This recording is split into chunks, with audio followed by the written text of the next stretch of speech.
Hey, it's Chef Allman here, and if you haven't liked and subscribed my channel by now, please like and subscribe. So let's talk about this really delicious coconut fried dumpling. It has all these great ingredients in there. You know, consists of melted butter, consists of sugar, little baking powder, salt.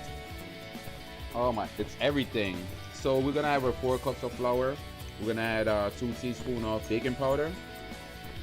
Now the baking powder usually makes it really nice and fluffy. Just make the dough really good. Then we're gonna go ahead and we're gonna add around 2 teaspoons of salt. You know, you want that salt in there. Look at my thumb. It's actually from the flour. Okay, I'm not ashy, but you want to add that salt in there so it can give that flavor. All right. So now that we have our salt in there, we want to add a little sugar, and that is our 3 tablespoons of sugar that we have. Now we want to take our butter, our melted butter, and we want to add that into a coconut cream. All right, slowly. All right, now there we go. And so we want to take that same one and we want to mix it really nice because we want everything to be together. All right, now we want to take that and pour it slowly into the flour mixture.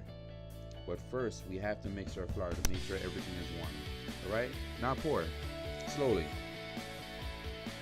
There you go. Give it a little bit more mixture.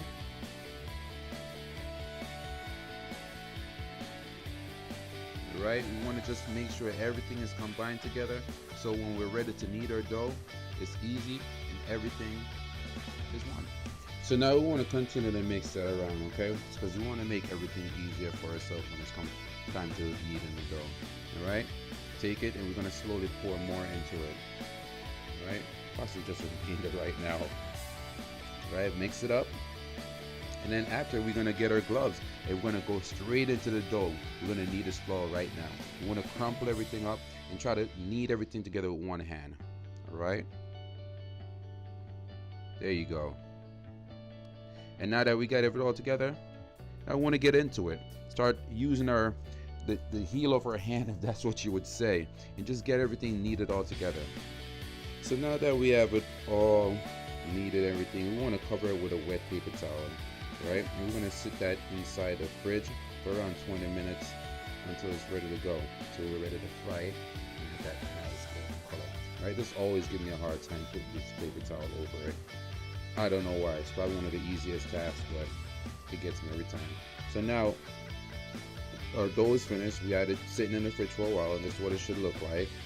And after that, we want to give our dough a little bit of kneading, you know, kind of flex a little bit, not too much, because we don't want to overwork our dough.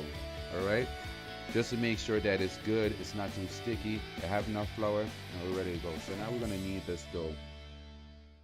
It can give you a hard time, and if it feels like it's too wet, just add a little bit more flour to it and continue to knead it. All right, so now this is how you should do it. If you have a different way, then you could probably try it. If you want to make shapes or so, you could probably try it that way, but you want to have your oil around 350 degrees, and while you're kneading them, just add them in there until they're golden brown. This part probably takes a little bit more time, a little bit more profession. Yeah, and I'm still learning this, kneading the dough and shaping it to a perfect size and making it look perfect, everything. It takes some time, you know. A lot of people still haven't perfected this already, so if you're still trying to get it right, it's all right, because a lot of people still trying to get it right. Okay, so now we want to leave those in a pot, you know, on the 350 degrees oil for around 5 minutes on each side, or until they're golden brown. You definitely want to make sure these dough are cooked though, because a lot of times they're brown on the outside, but inside it has this doughy texture, which means that it's not complete. All right, so when you're done, it should look exactly like this. All right, thank you guys for watching. Don't forget to like and subscribe. All right, and come back again. Thank you.